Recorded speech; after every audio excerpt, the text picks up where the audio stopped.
उन्होंने देश में जिस प्रकार से पेट्रोल के दाम बढ़ा दिए, ये दिल्ली सरकार की शासन चलाने की नाकामयाबी का जीता जागता सबूत है। देश की जनता के अंदर भारी आक्रोश है और इसके कारण और भी चीजों पर बहुत बड़ा बोझ होने वाला है। नमस्कार, मैं सिद्धार्थ सिंह और आप देख रहे हैं द भारत प्रेस। देश के कई हिस्सों में पेट्रोल अपना शतक पूरा कर चुका है। पहले राजस्थान में, बाद में मध्य प्रदेश में ये इतिहास रचा जा चुका है। दिल्ली में भी 90 के पार हो चुका है। हमने आपको जो वीडियो दिखाई उसका हवाला देकर लोग कह रहे हैं कि प्रधानमंत्री इस वीडियो में शायद खुद से सवाल कर रहे हैं। पेट्रोल भारतीय राजनीति में धर्म और जाति के बाद शायद सबसे बड़ा राजनीतिक मुद्दा है।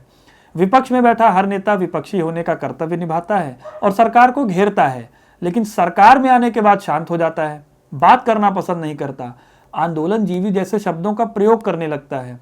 पेट्रोल डीजल की कीमतों पर जो घमासान 2013 या 2014 में होता था वो अब दिखाई नहीं देता। सिलेंडर लादे, बाइक रैली करते और साइकिल पर चलकर विरोध करने वाले तमाम भाजपा नेता जो तब विपक्ष में थे आज कहां हैं नहीं पता। हमारे देश में पेट्रोलियम की कीमतें बाकी पड़ोसी देशों से ज्यादा है। श्रीलंका में 60, नेपाल में 69 और पाकिस्तान में 51 रुपए इसकी कीमत है। 35 रुपए में पेट्रोल बिकने का दावा करने वाले बाबा रामदेव इन सारे सवालों पर अब चुप रह जाते हैं। यदि मैं पेट्रोल पंप लगा दूं और ये इंडियन गवर्नमेंट मुझे जो है लगाने की अनुमति दे दे और टैक्स के ऊपर थोड़ी छूट कर दे, तो मैं तो 35-40 रुपए डीजल पेट्रोल दे सकता हूं पूरे हिंदुस्तान को। लेकिन इसी जगह कांग्रेस या फिर अन्य विपक्षी पार्टियां भी पहले वाली बीजेपी की तरह सड़क पर नहीं उतर रही। ये विपक्षी पार्टियां ट्विटर और फेसबुक पर अपने आंदोलन कर रही हैं। इनका मानना है कि उनकी रैली और आंदोलन को वैसे भी राष्ट्रीय मीडिया नहीं दिखाएगा। शायद इसीलिए ट्विटर पर सवाल तो हैं, लेकिन इन सवालों के जवाब नहीं मिलते। पेट्रोल की कीमतों में ऐसी उछाल के बीच आपके जानने लायक कई बातें हैं। सबसे पहले तो ये कि पेट्रोल डीजल की कीमतों को आखिर तय कैसे किया जाता है। इन कीमतों में राज्य और केंद्र सरकार के बीच क्या विवाद है और किसकी मजबूरी है इस पूरे टैक्सेशन सिस्टम में। भारत में तेल कीमतों की बढ़ोतरी के क्या कारण हैं। देश के वित्तीय घाटे या राजकोषीय घाटे से इसका क्या संबंध है। इसके अलावा वैकल्पिक ऊर्जा की बहस क्या है और इन कीमतों पर कैसे काबू किया जा सकता है। आप चाहे पैदल ही क्यों ना चलें, पेट्रोल की कीमत आप पर असर जरूर डालती है। कैसे डालती है ये जानने के लिए इस वीडियो को अंत तक जरूर देखें। प्रधानमंत्री ने हाल ही में एक सभा को संबोधित करते हुए कहा कि देश में पिछली सरकारों ने वैकल्पिक ऊर्जा के स्रोतों पर ठीक से ध्यान दिया होता तो ये समस्या शायद ठीक हो जाती। वैकल्पिक ऊर्जा माने ऊर्जा के नए स्रोत जैसे सौर ऊर्जा, पवन ऊर्जा भी वैकल्पिक ऊर्जा का स्रोत है। प्रधानमंत्री ने इस बात पर जोर दिया कि बीजेपी सरकार ने आयात पर निर्भरता को लेकर कई कदम उठाए।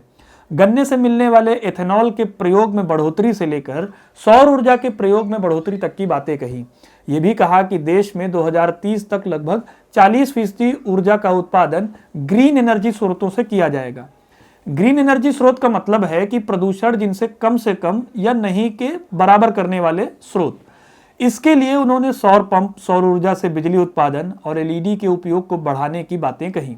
खैर, कुछ हो ना हो, भविष्य को लेकर हर मुद्दे पर प्रधानमंत्री बिल्कुल स्पष्ट दिखते हैं और इतिहास को लेकर अक्सर नाराज रहते हैं। सवाल यह है कि ऐसे बयानों से क्या अभी की समस्या कम हो जाती है। 2030 के लुभावने सपनों में खो जाने से पहले यह देखिए कि फिलहाल इस समस्या से हम पार कैसे पा सकते हैं। प्रधानमंत्री के इन सारे दावों को अगर हम देखें तो एक बात समझ में आती है कि कीमतों में बढ़ोतरी के लेकर आयात पर निर्भरता को वो एक बड़ी वजह मान रहे हैं। सवाल यह है कि क्या सच में आयात की वजह से ही ऐसा हो रहा है। इसका जवाब इस बात में है कि पेट्रोलियम की कीमतें आखिर तय कैसे होती हैं। कौन से वो कारण हैं जो तेल की कीमतों को ऊपर या नीचे करते हैं। तेल की कीमतों को तय करने में कई अंतर्राष्ट्रीय और राष्ट्रीय कारक हैं। अंतर्राष्ट्रीय कारकों की बात करें तो कच्चे तेल की क्या कीमत है, जहां से हम आयात करते हैं उन देशों से भारत के कैसे संबंध हैं, और रुपए और डॉलर का अंतर भी इन दामों को प्रभावित करता है। कच्चे तेल का सबसे बड़ा भंडार ओपेक देशों के पास है। ओपेक माने organisation of petroleum exporting countries. 14 देशों के इस संगठन में सऊदी अरब, संयुक्त अरब अमीरात, Venezuela, Nigeria, Libya, Kuwait, Iraq, Iran और गैबोन जैसे देश शामिल हैं।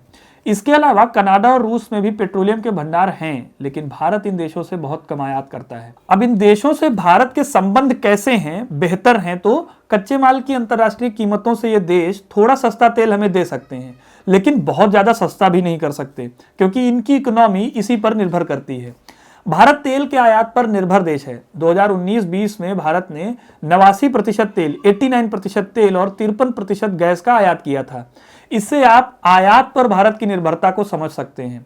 कच्चे तेल की कीमतें अंतर्राष्ट्रीय बाजार में घटती बढ़ती रहती हैं। 18 फरवरी को यह कीमत $65 प्रति बैरल थी। एक बैरल में करीब 159 लीटर कच्चा तेल आता है।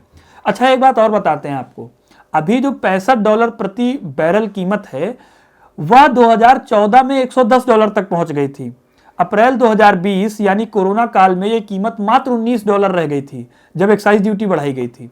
तब पेट्रोल ₹74 तक पहुंच गया था, यानी 2014 में। बड़ी बात थी, बड़ा बवाल मचा था, वही रैली वगैरह, प्रदर्शन, आंदोलन जीवी सारे।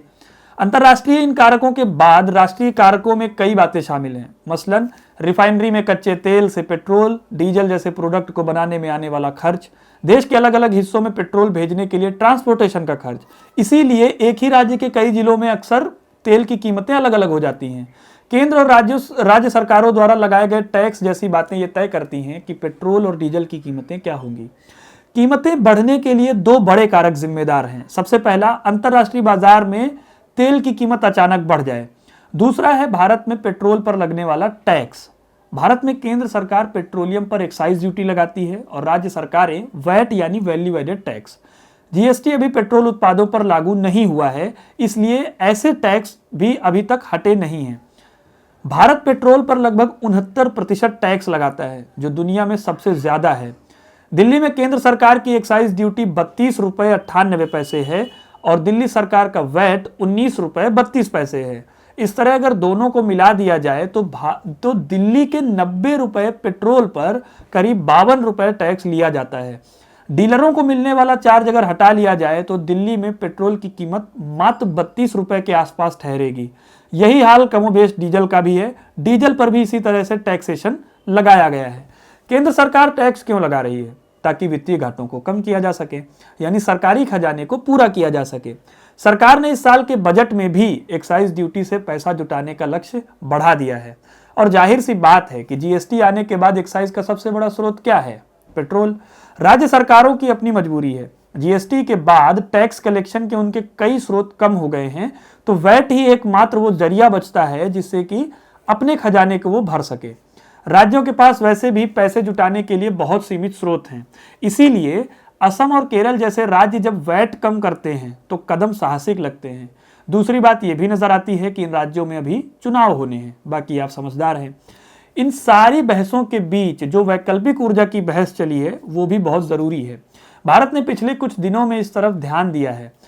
कम से कम तमाम तरह के लक्ष्यों के दावों और रंगीन पोस्टरों से तो ये पता चलता है कि मोदी सरकार ग्रीन एनर्जी को लेकर गंभीर है।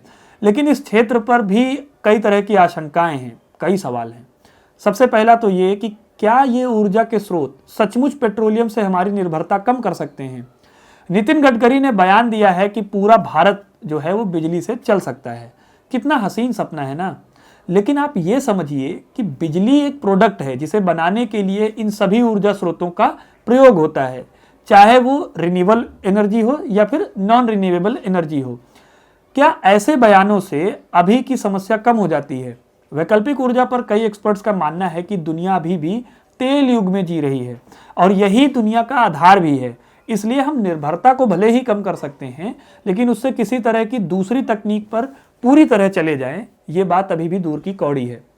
पेट्रोल और डीजल हमारी और आपकी रोजमर्रा जिंदगी का बहुत जरूरी हिस्सा है।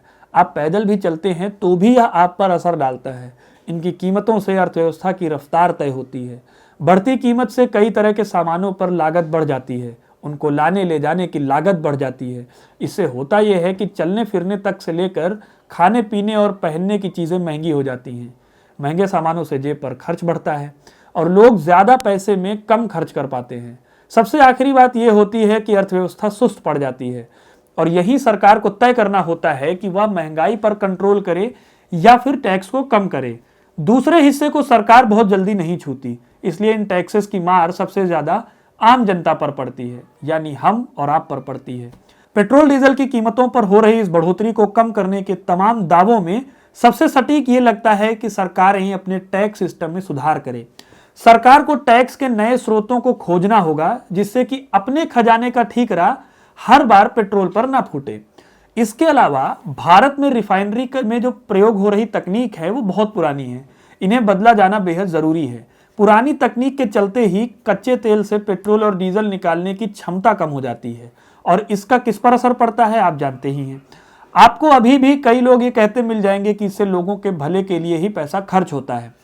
ऐसे लोगों को अगर आप समझा नहीं सकते तो कम से कम खुद से दूरी रखिए, ये आपके लिए अच्छा होगा। ये सारी वो जानकारियां हैं जिसके बल पर आप सशक्त सवाल पूछ सकते हैं। अब आपकी जिम्मेदारी है कि आप इस मुद्दे पर क्या राय बनाते हैं, आप इस पूरे मुद्दे पर क्या सोचते हैं, हमें कमेंट सेक्शन में बताइए। पेट्रोल की कीमतों से और कौन से नुकसान हैं जो हो सकते हैं, उन्हें हमसे साझा कीजिए। वीडियो को लाइक और शेयर करना मत भूलिए। ऐसी तमाम खबरों से जुड़े रहने के लिए द भारत प्रेस को सब्सक्राइब करना ना भूलें।